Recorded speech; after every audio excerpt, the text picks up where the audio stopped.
processo de educação é um processo lento. Muitas vezes o jovem ele perde a perspectiva, do tipo, eu vou precisar de anos me dedicando para chegar lá, mas será que chega? Você não tem muito a ver. O esporte é muito mais imediato. Né? Se você se esforça, você consegue, de repente, entrar para o time.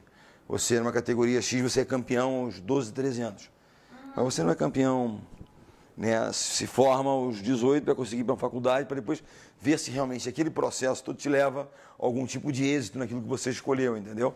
E o processo da educação é mais lento. Você vai agregando uma série de conhecimentos, experiências, até que você tenha condições de executar alguma coisa muito depois, entendeu? Então, eu acho que assim... Mas eu tinha pessoas na minha escola que entendiam, né, o valor, exatamente, então formavam times.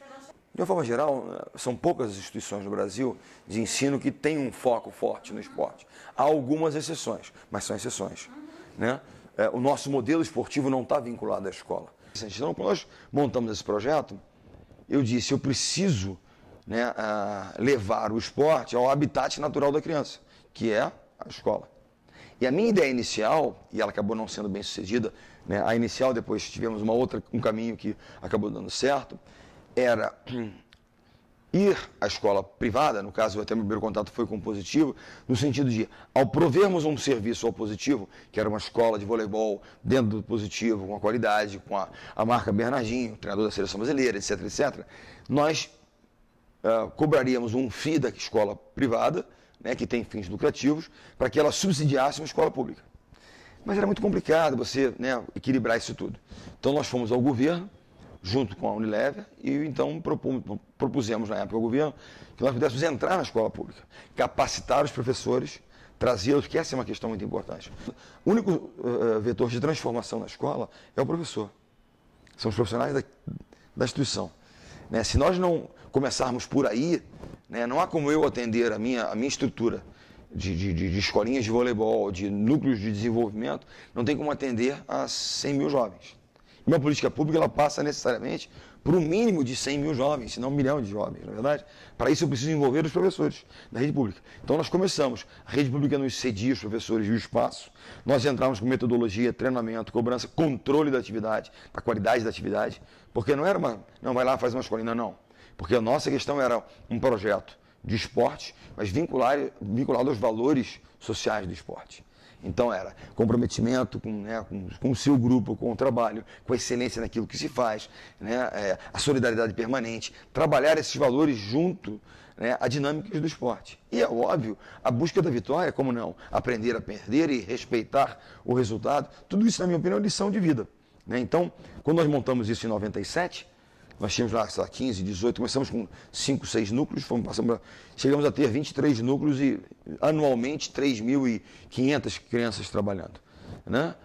Nós temos hoje pelo Brasil, além da Unilever ser o nosso grande parceiro, né, continua, nós estamos há 15 anos, né, na parceria que já se expandiu pelo Brasil, eu também criei um instituto chamado Compartilhar, que é o gestor dos projetos sociais. O esporte, ele, na minha opinião, está no nível crescente, mas ele está absolutamente desvinculado da escola. Há exceções. Projetos ligados às escolas públicas, como tem o professor Paulo de Curicica, que fez no estado do Rio de Janeiro, na cidade do Rio de Janeiro, um projeto que revelou o atleta, mas são pequenas exceções. Como política pública é inexistente, ineficiente, inexistente, improdutiva, tudo de que se possa imaginar, não existe. E é uma pena. Realmente acho que a educação, infelizmente, ela depende de uma coisa e eu cito um exemplo para vocês, em relação ao meu pensamento sobre a educação no país. Muitos anos atrás, né, o governador Brizola era um governador que tinha essa bandeira de educação, da Ribeiro e tal. Respeito a todos, tem as minhas diferenças, mas eu me lembro dos CIEPs, então eram, né, construções, segundo, né, os conhecedores do assunto, que eram práticas, pragmáticas para a educação, mas sempre em pontos de visibilidade. Aquilo me incomodava. Por que fazer uma escola sempre em lugar visível? Eu vou se tornando uma bandeira de política. Muito mais do que. Eu digo o seguinte, se aqui eu tiver uma quadra de vôlei, cimento, com uma rede velha, bolas antigas, mas um professor preparado, totalmente comprometido, que pega, você faltou, ele liga, vai te buscar na escola, em casa, vem aqui, vai treinar e tal. Lá eu tenho um ginásio espetacular, para 10 mil pessoas, com ar-condicionado, tanto está calor, calefação quanto está frio. bolas, 0 quilômetros. Né? Um piso flutuante, que você salta, não sente dor nas articulações. Tudo de mais moderno que existe no mundo, que custou zilhões de reais. Você vai querer praticar ou colocar o seu filho para praticar esporte naquela quadrinha que não custou nada, que está lá sequer mantida por qualquer instituição, ou naquele grande ginásio, com aquele professor que não tem interesse nenhum. Na quadrinha.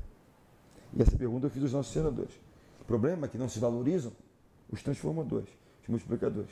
Então eu faço uma grande obra que me custou zilhões de reais, mas que não tem nenhuma